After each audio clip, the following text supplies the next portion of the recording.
পরনে ব্র্যান্ডের জামা, চোখে দামি ফ্রেমের চশমা, আর সেই চশমার দাম কোনো মানুষের একটা গোটা বছরের বেতন।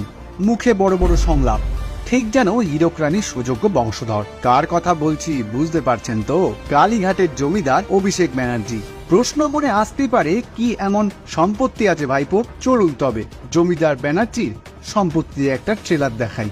আপনি জানেন নিশ্চয়ই, অভিষেক শুধুমাত্র একজন সাংসদ, তবুও ভাইপোর হলিডে ডেস্টিনেশন পৃথিবীর অন্যতম ব্যয়বহুল দেশ নরওয়ে। সম্প্রতি শহীদ দিবসের মঞ্চে জ্ঞান কপচানোর ঠিক দুদিন আগেই চার্টার বিমানে ফিরেছেন তিনি। ভাবতে পারছেন একজন সাংসদ কতটা টাকা উড়াতে পারেন? এদিকে চলতি বছরের নির্বাচনের হলফনামায় উল্লেখ আছে, আয় বৃদ্ধির পর হাতে তার ছিল নগদ মাত্র 7,73,335 টাকা। চোখে ভাইপোর 86,000 টাকার চশমা। চোখ তো কপালে উঠে যাবেই। শুধু তাই নয়, যে স্বাস্থ্য ব্যবস্থা নিয়ে রানী এত বড় বড় কথা বলে, সেই স্বাস্থ্য ব্যবস্থাকে মোটেও ভরসা করে না ভাইপো। তাই নেই স্বাস্থ্যসাথী কার্ডও। নিজের চোখের চিকিৎসার জন্য হায়দ্রাবাদ, সিঙ্গাপুর, আমেরিকা, দুবাইতেই ভরসা অভিষেক বাবু। কেন সরকারি হাসপাতালে ভর্তি হলেন না? কারণ আপনি জানেন, এই 20 জন মানুষের মতোই আপনারও দৃষ্টি ফিরে না পাওয়ার চান্স থাকতেই পারে।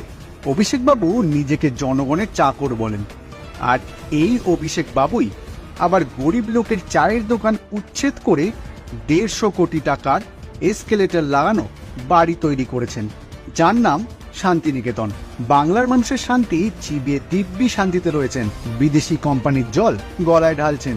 60 লক্ষ টাকা দামের 5টা কালো ফরচুনা চড়ে বেড়াচ্ছেন। এমনকি তার শালিকার গাড়ির দাম 2 কোটি। এইসব আয়ের উৎস কি বলতে পারেন অভিষেক বাবু? কালীঘাটে 35টি প্লটেও শোনা যায় আপনার বংশের জালিয়াতরাই জড়িয়ে। সেটাই বা হলো কি করে? তাহলে কি ধরে নেওয়া যায় এই সমস্ত টাকা আসে লিপস অ্যান্ড বাউন্স কয়লা গরু চুরি করে?